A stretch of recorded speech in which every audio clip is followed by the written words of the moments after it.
Boa noite, graça e paz, Deus abençoe a sua vida.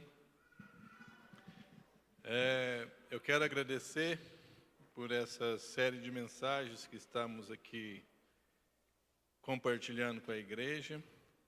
Hoje é a quarta e depois vocês vão ficar livres de mim por um tempo. Amém?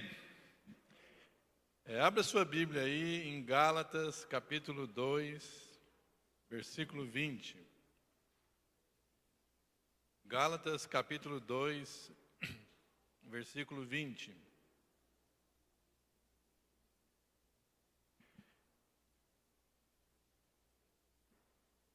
Perdão, nós vamos ler do versículo 19 e 20 e 21.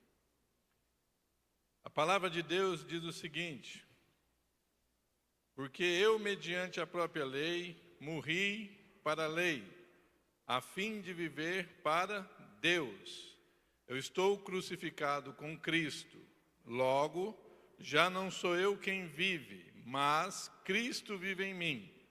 E esse viver que tenho agora na carne, eu vivo pela fé no nome do Filho de Deus, que me amou e a si mesmo se entregou por mim.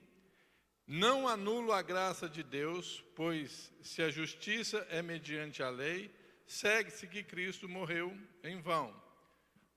Essa passagem, ela está logo depois que Paulo repreende ali Pedro, né? Pedro, no meio dos gentios, estava ali tendo uma comunhão com eles, mas quando chegam os judeus, ele se afasta, e Paulo passa a confrontá-lo.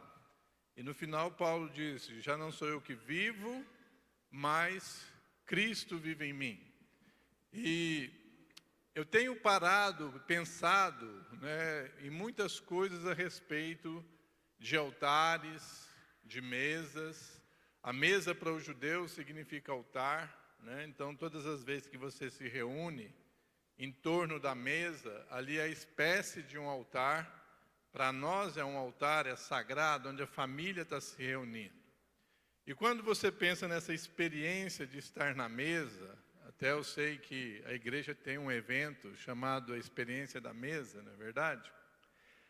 Eu posso imaginar também a experiência da última mesa que Cristo teve com os seus discípulos antes da crucificação. Na última ceia, no altar posto ali da comida, da comunhão, que eles deveriam participar com o coração contrito, entendendo quem era Deus na sua história, o que nós achamos ali? Nós achamos pessoas lutando por posições. Esse era o espírito da ceia. Pessoas que iam negar Jesus, os negadores. Nós achamos pessoas que iam abandonar Jesus, os desertores. E nós achamos pessoa que ia trair Jesus, o traidor. Então, esse era o público e esse era o perfil da mesa posta antes de um grande evento, com o mestre dos mestres ali, Jesus falando daquilo que ia acontecer, pessoas lutando quem ia sentar à direita, quem ia sentar à esquerda, provocando raiva, ira nos irmãos.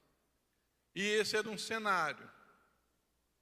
E continuando a pensar sobre mesa, a gente vê logo depois que Jesus ressurge para os seus discípulos no caminho de Emaús, Jesus se deu a conhecer de novo numa mesa de comunhão.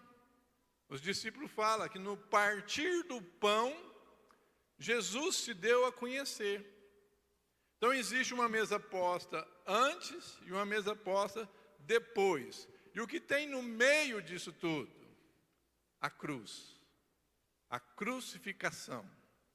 Então nessa noite eu quero falar sobre o que é essa expressão de agora não vivo mais eu, mas Cristo vive em mim. Eu estou crucificado para o mundo. A cruz, ela é um aspecto central da nossa vida cristã. Essa cruz, ela representa na nossa história a única solução para o homem caído. As suas feridas precisam da cura da cruz. As áreas suas que precisam de libertação, precisam da libertação da cruz. Se você precisa de restauração, você vai ter que ser restaurado por aquilo que a cruz te proporciona. Então a cruz é absolutamente tudo aquilo que Deus providenciou para que eu e você pudéssemos sair da vida de escravidão e nos tornarmos filhos do Pai. Então a cruz é um elemento central da nossa fé. É ali que eu preciso estar centrado. Dentro desse aspecto da cruz, as nossas crenças irracionais precisam do conhecimento dela. O que a cruz me ensina a respeito da minha caminhada cristã? A gente olha e fala, não, essa cruz está vazia, porque Jesus já foi, então ela não interessa. Ela interessa porque Jesus fala que aquele que quer vir após ele tem que negar a si mesmo e tomar a sua cruz. Então a nossa vida, aceitamos o Senhor, nos tornamos filhos, mas precisamos levar a nossa cruz. É um pedaço de madeira que você vai fazer um ritual de ir até lugar puxando isso? Não é. Mas a sua cruz está baseada no negar os seus direitos para Deus, para que Deus possa te dar os direitos dele em seu favor. Então tudo aquilo que você renuncia para Deus, você acaba ganhando como promessa na sua história. A isso nós falamos de tudo. Por exemplo, quando Abraão renuncia o filho dele, entrega em sacrifício para Deus, Deus dá as nações para ele, através do próprio filho. Em Isaque serão benditas todas as famílias da terra, todas as nações. Então entenda que o nosso estilo de vida tem que ser baseado nesse chamado da cruz, naquilo que a gente precisa. Então a cruz, ela não é a raiva que a pessoa me passa, ela não é essas questões que fica pegando, às vezes você tem um conflito, fala, essa é a cruz que eu carrego. Não é isso. A cruz, antes de mais nada, ela reside na responsabilidade de você negar a si mesmo e seguir a vontade de Deus para a sua história. A Bíblia deixa claro que a vontade de Deus é boa, perfeita e agradável. Então ele não é aquele pai que prometeu e nunca cumpriu. Agora, se eu quero experimentar a vontade do Pai, que é boa, perfeita e agradável, eu preciso entender o que foi, ou o preço que foi pago por mim. E isso é uma decisão pessoal. Não tem como eu explicar como eu entendo Deus para você. A minha experiência foi única. A sua tem que ser única. Chega um momento que você vai ter que entender e decidir. E às vezes você está nesse processo de negar a si mesmo e tudo que você ganha é um vinagre, é uma flecha do lado. Mas saiba que a vontade de Deus prevalece quando você tem um propósito com Ele. Quando você entende que o Senhor, Ele está com você. Ele está em seu favor. Então tudo aquilo que está contra você, certamente Ele vai te mostrar e muito provavelmente você vai ter que renunciar àquilo. Então a cruz, ela é o plano perfeito de Deus, a única forma do homem se redimir. A cruz, ela estabelece uma salvação consistente, de acordo com a lei moral do Senhor, com as leis espirituais.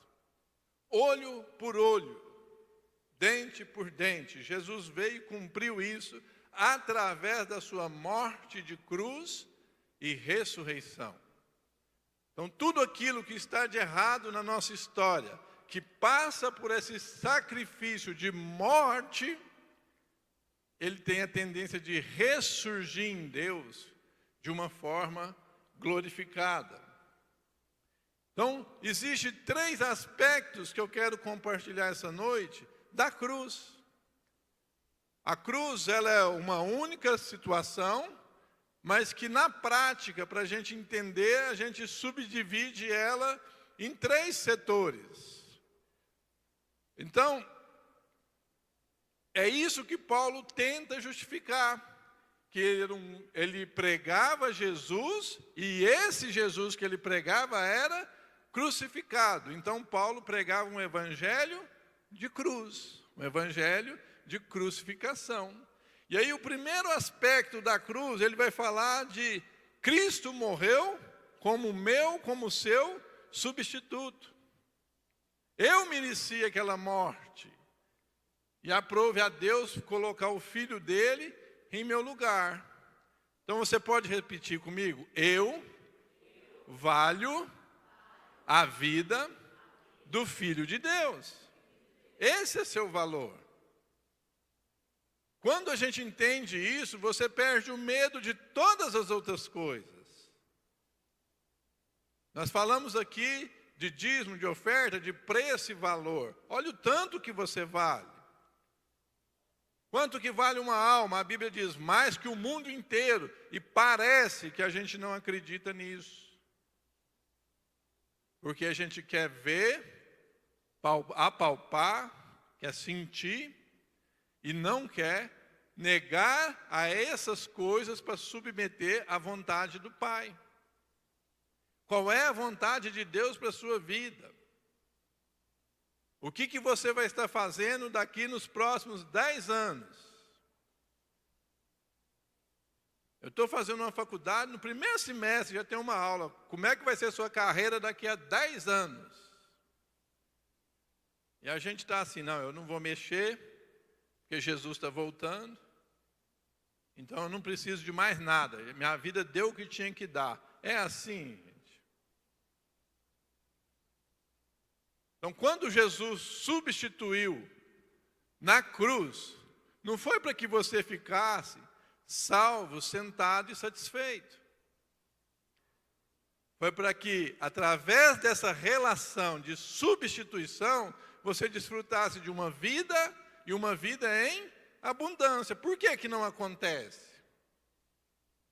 Porque às vezes eu ainda não sou um Flávio crucificado, como Paulo foi crucificado. Estou crucificado com Cristo. Não é isso o versículo que lemos? Então, quando eu for um Flávio crucificado, essas coisas que de tão perto tentam me derrubar, perdem o valor. Ainda que eu tenha que fazer como o próprio Paulo, esmurrar o meu corpo, para poder cumprir o meu chamado em Cristo. Então, como substituto, ele fez, é a primeira característica.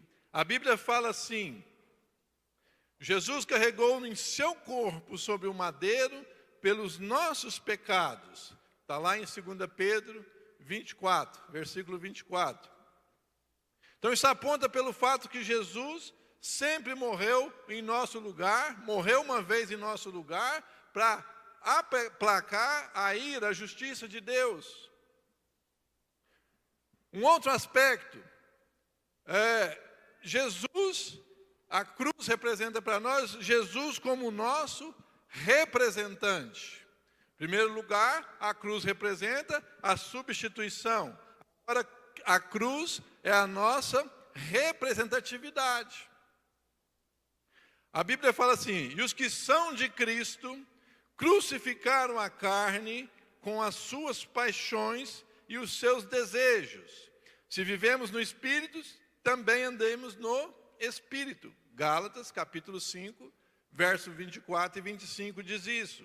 Ou seja, tudo o que aconteceu com Jesus precisa acontecer com nós. O que está faltando para nós nos dias de hoje? vou dizer que de uma certa forma é a ousadia. Por exemplo, quantos aqui lembram do episódio de Lázaro? Lembra aqui? Tudo que aconteceu? Os alunos do curso estão meditando nesse texto do sábado. Quando você vai atentar para o texto, você vai esquadrinhar aquele texto, o que está lá?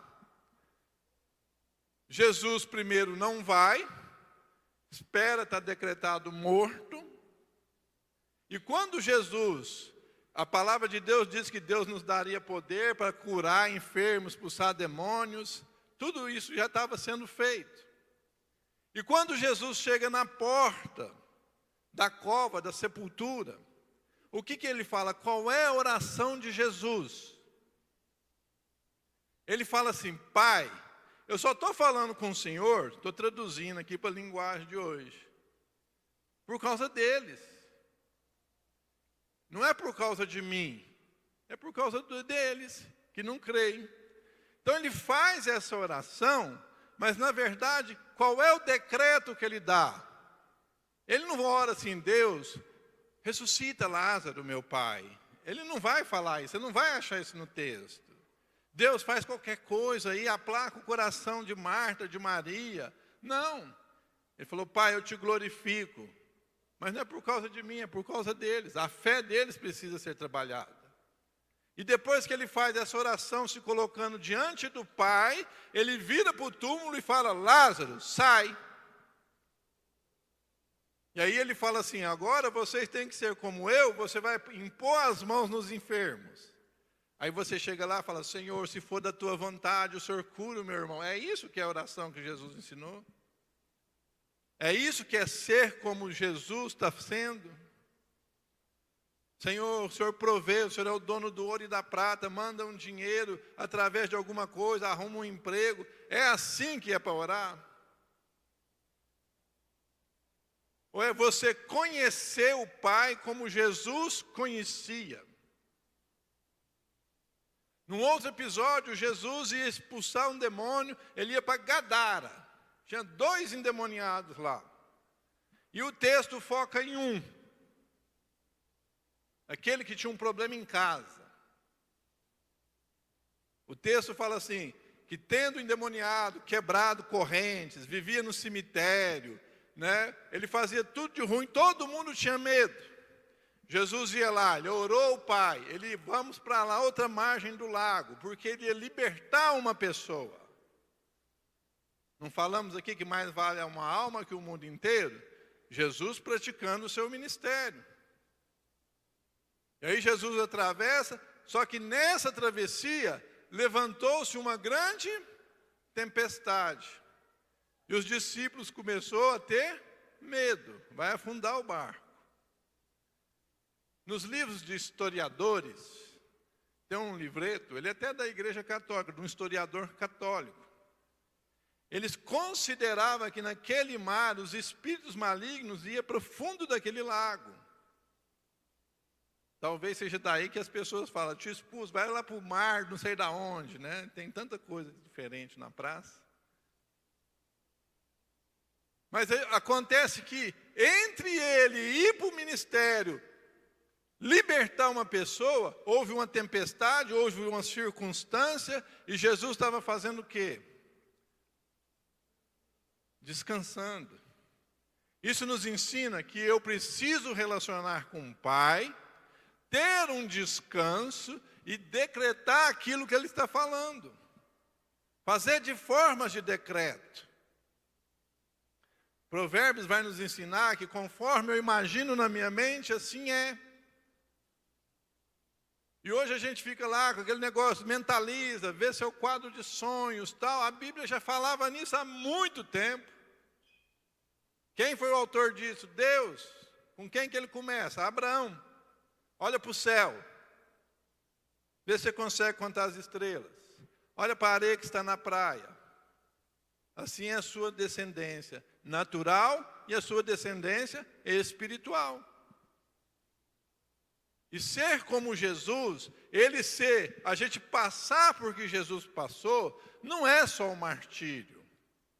É exercer a vontade do Pai em todo o tempo. É você ser a resposta para um casamento que não tem vinho.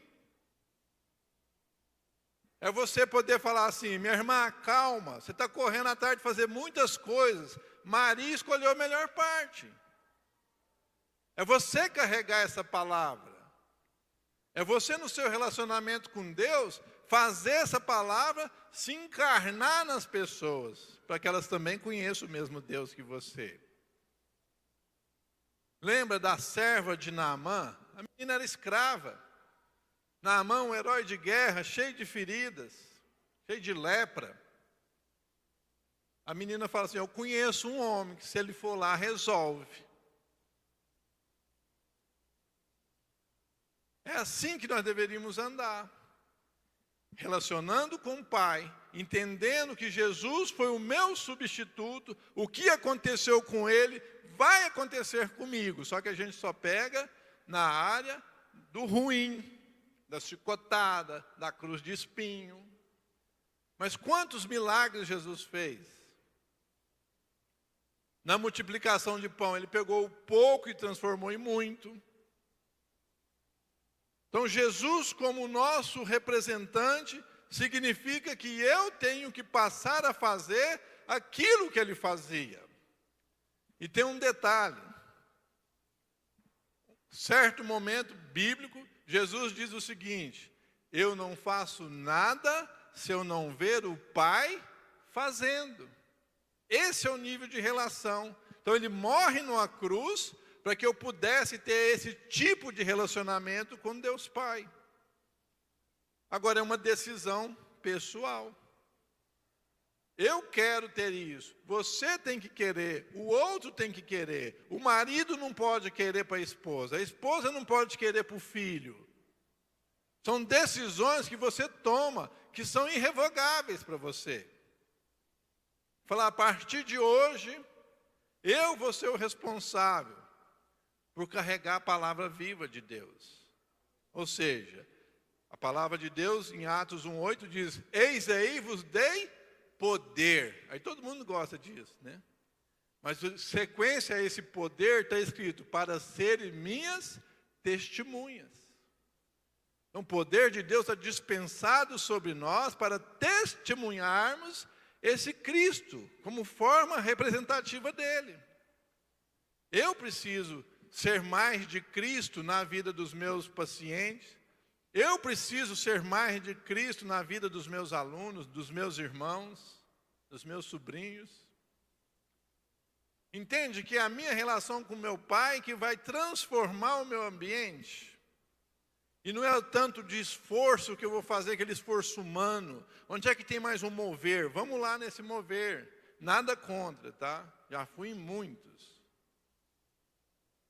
Mas chega um momento que você tem que crescer em Cristo, entender o sacrifício que a cruz te proporcionou. Não é só aquela noite que a gente faz assim um teatro aqui, alguém chicoteia, ele crucifica, uma Páscoa. Aquilo ali é uma parte. Mas hoje Jesus te representa no tribunal de Deus. A Bíblia diz que ele está sentado diante do trono e ele intercede por nós. E é ali que nós temos que ir resolver nossa história. Em Hebreus diz que nós precisamos chegar diante do trono de Deus, pela ousadia, pelo sangue desse homem que foi o meu substituto. Esse homem que foi o meu representante. Então, toda motivação, todo sentimento que eu tenho, eu preciso trabalhar ele diante desse Deus Pai. E você vai trabalhar mediante as suas orações, mediante o seu devocional, mediante você examinar as Escrituras e deixar as Escrituras te examinar. Porque às vezes você estuda a Bíblia, você olha, você tem uma boa mensagem, mas ela não passou por dentro de você. Você não ruminou aquilo, você não gerou uma experiência bíblica. Então, quando a gente fala, irmão, repita com nós, isso é didático. Repita comigo, é didático. Irmão, experimenta lançar sua oferta. É para te gerar uma experiência. Tudo aquilo que você gera uma experiência, você passa a ter autoridade. Você só é autoridade naquilo que você é experimentado. Se eu te falar assim, qual é o médico que você leva seu filho? Aí você vai lembrar de um médico antigo, de um cara que é renomado, porque é lá que o cara... Por quê? Porque ele é experiente. E nós temos alguém que nos substituiu, nos representa, e muitas vezes as nossas motivações estão contaminadas, estão fragmentadas. Ou com a tecnologia, ou com essa vida corrida demais, a gente não tem tempo para nada, tudo está faltando. Mas entende que se eu quero ser um Flávio crucificado, eu tenho que aprender com um Paulo crucificado, que aprendeu com Cristo crucificado. É esse que nós pregamos. Para quê? Para ver se a vida das pessoas à nossa volta ressuscitam em glória, em poder, em majestade diante do Pai. Nós precisamos aprender que através dessa representatividade, tudo aquilo que eu vou perder, que vai morrer, vai ressurgir em glória diante de Deus. Existe um autor, ele tem um livro chamado A Cruz de Cristo, ele chama A.W. Tozer. Ele fala, perguntaram para ele assim, o que é ser crucificado? Até trouxe uma colinha aqui. Ele fala assim, primeiramente, um crucificado é aquele que não olha para trás. A gente até fala, aquele que põe a mão no arado e olha para trás não agrada a Deus. Mas o crucificado não tem nem jeito de olhar, ele está ali, parado, não tem como ele virar. Essa é a realidade de um crucificado.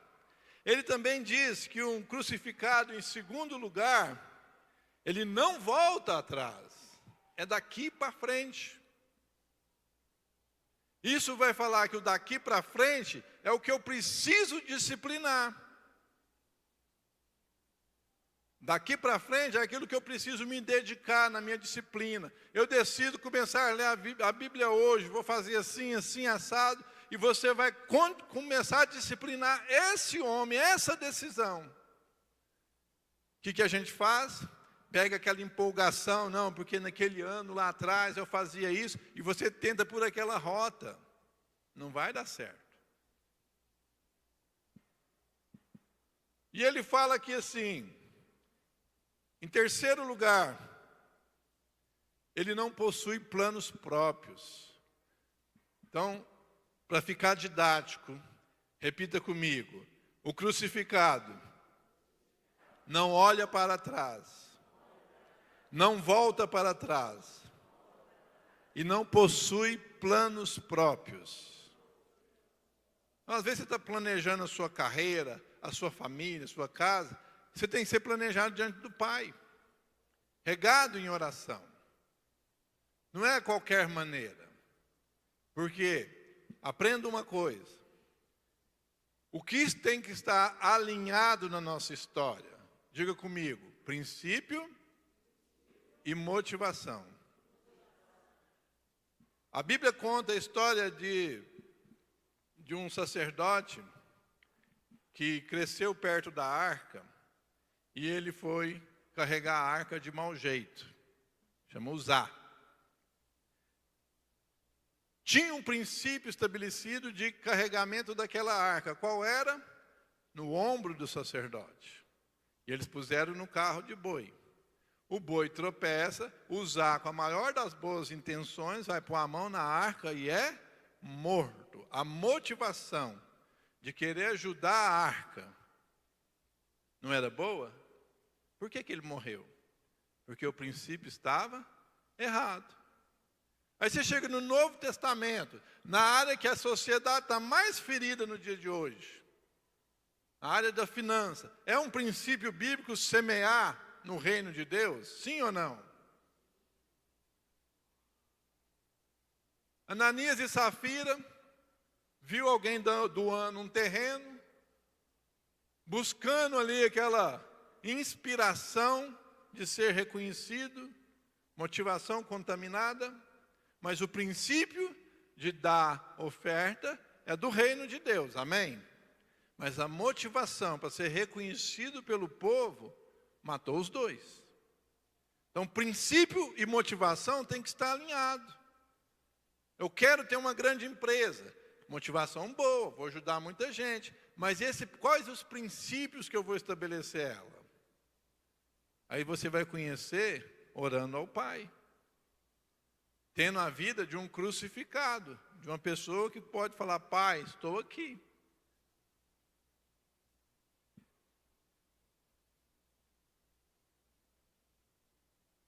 Então, esses três aspectos da resposta do autor nos ajudam a aprofundar na nossa vida espiritual. A cruz fala de uma decisão irrevogável. Não tem como mais a gente sair dessa história. Ou eu vou para a vida eterna, ou eu vou para a morte eterna. Você conheceu Jesus? Agora, o que está faltando para voltar o seu ânimo? Às vezes é estar mais perto do Pai. Tem muita gente que abandonou o compromisso, que abandonou a esperança, por causa desse enfado, de uma canseira de correr atrás do vento. Então nós precisamos ter uma decisão irrevogável, falar assim: gente, eu vou continuar nessa pegada. Avisar os seus familiares: eu vou tirar um tempo a mais de oração. Eu vou estudar um pouco mais a palavra. Eu já li. Eu já sei o que o pastor vai falar. Gente, eu andei 12 anos ao lado de um pastor, toda vez que ele abria a Bíblia, na mesma coisa que ele ia ensinar, tinha 30 coisas diferentes. A palavra de Deus se renova. E a gente já sei isso. Sabe aquelas figurinhas de álbum que a gente vai juntando? Aí você tem aquelas repetidas, você nem dá valor mais para aquilo, mas você quer trocar por você ser aceito no seu meio. Mas você não quer viver a experiência do novo. Então nós precisamos entender essa dinâmica e tomar uma decisão irrevogável. Então, não abandonar o compromisso com Deus, é uma decisão. Outra decisão que você pode tomar é jamais ceder às conquistas espirituais. Tem unção de tudo quanto é tipo na praça, no Brasil, no mundo. E parece que as pessoas chegaram aos seus tops e acham que é só aquilo ali. Tem pessoas que, através da espiritualidade, alcançaram algumas posições e pensam que não tem mais nada para fazer. Então nós não podemos deixar o glamour, as conquistas espirituais, nos parar. Lembra daquele homem do celeiro? Vou derrubar esse celeiro e vou construir um maior. Qual foi a resposta de oração dele? Louco! Você não sabe, você vai morrer amanhã. Então nós precisamos entender quem é que vai reger a minha vida, os meus relacionamentos, as minhas finanças, a minha saúde. Quem vai fazer isso? Às vezes a gente reclama do nosso sistema único de saúde, das UAIs de Uberlândia. Mas se você for em Curitiba, num postinho, numa UAI igual a nossa aqui, você vai achar que você está no paraíso. De tão ruim que está por aí. Mas nós continuamos a reclamar, a murmurar. E perdemos o nosso posicionamento de crucificados. Nós estamos crucificados para o mundo. Eu preciso agora começar a entender o que Deus requer de cada área da nossa vida. Precisamos também de uma decisão contínua, de uma entrega, de uma rendição ao Espírito Santo, sempre que Ele for nos convencer. Veja bem, tem coisas que você quer fazer, mas se você esperar um pouco, o Espírito Santo pode te convencer se você pode dar o próximo passo ou se você não pode dar aquele passo. É uma relação íntima, e Jesus soprou esse Espírito sobre nós, sobre a igreja e sobre você. Então, quando você estava destinado à morte, Ele morre em seu lugar, Ele te dá o Espírito dele, para você ser um representante dele. E agora você precisa entender e fazer o seu papel, que é consultá-lo para tudo. Para tudo. Quantas decisões tomamos sozinhos e no final a gente dá com a cara na parede, com prejuízo daquela relação, com vida se perdendo, e ali nós passamos a ser o quê? Expostos pelas nossas motivações corrompidas.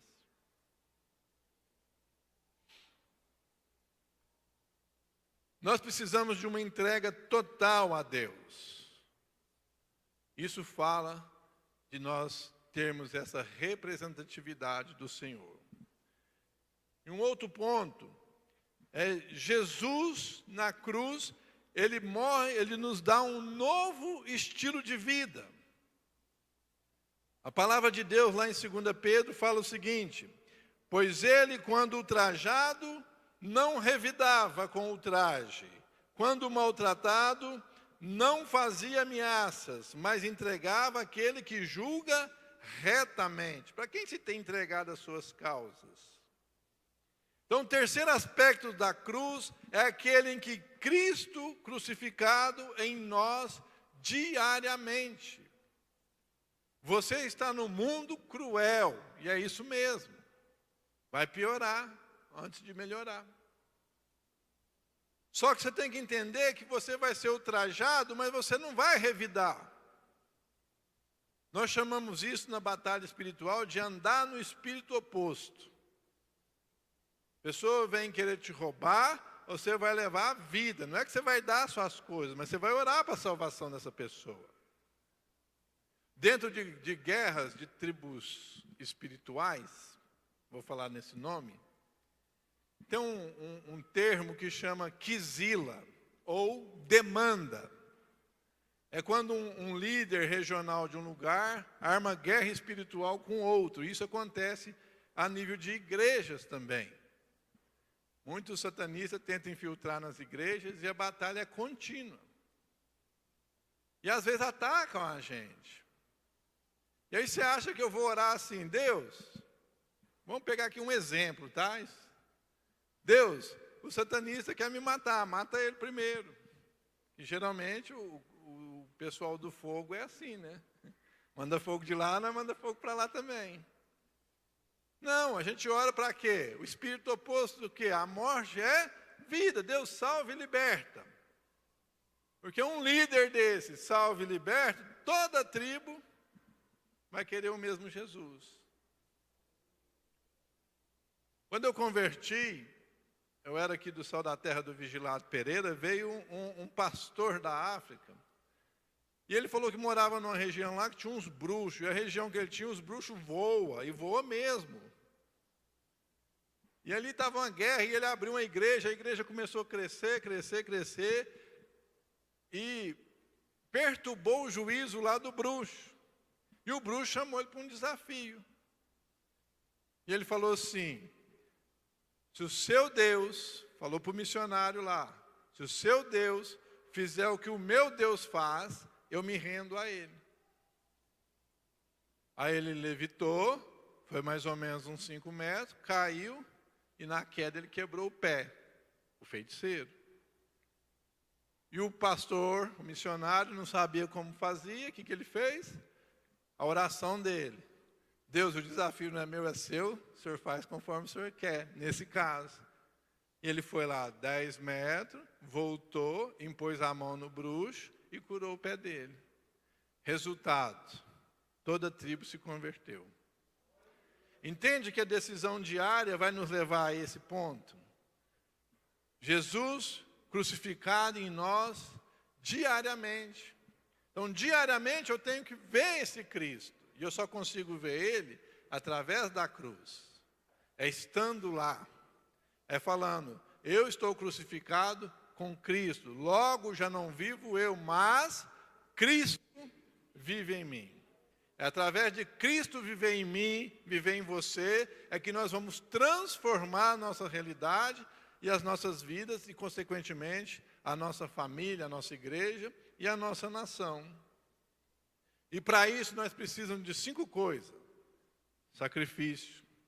Qual que é o sacrifício aqui? A nossa vontade. Entre a minha vontade e a vontade de Deus, eu preferir ficar com a vontade de Deus. Quebrantamento. Não é fácil obedecer determinadas direções de Deus. Disciplina. Disciplina é você persistir naquela escolha, você vai sendo treinado, você vai sendo capacitado nas áreas de fracasso. Intercessão e um espírito de perdão. Tudo isso nós precisamos diariamente. Aí nós não vamos revidar a ofensa, nós vamos saber como orar, e nós vamos buscar esse Cristo crucificado. Então não adianta nós tentarmos corrigir os nossos passos errados lá atrás. Você tem que se livrar daquele lugar, ir embora daquelas situações, se libertar delas.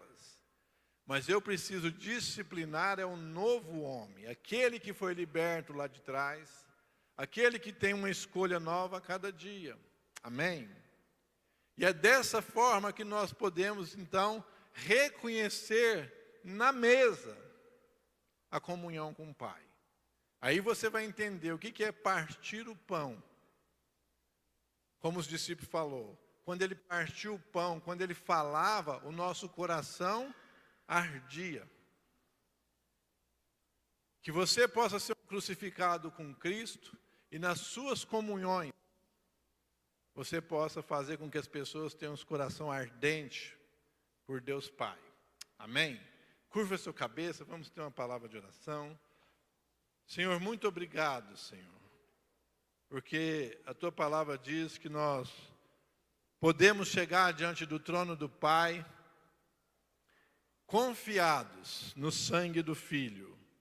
E por isso, Senhor, nós te pedimos um tempo de reflexão, de comunhão com a sua cruz.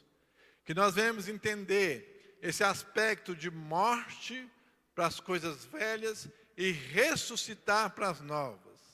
E através disso nós viemos escolher a cruz diária, de seguir nas pegadas do nosso Mestre, Senhor Jesus.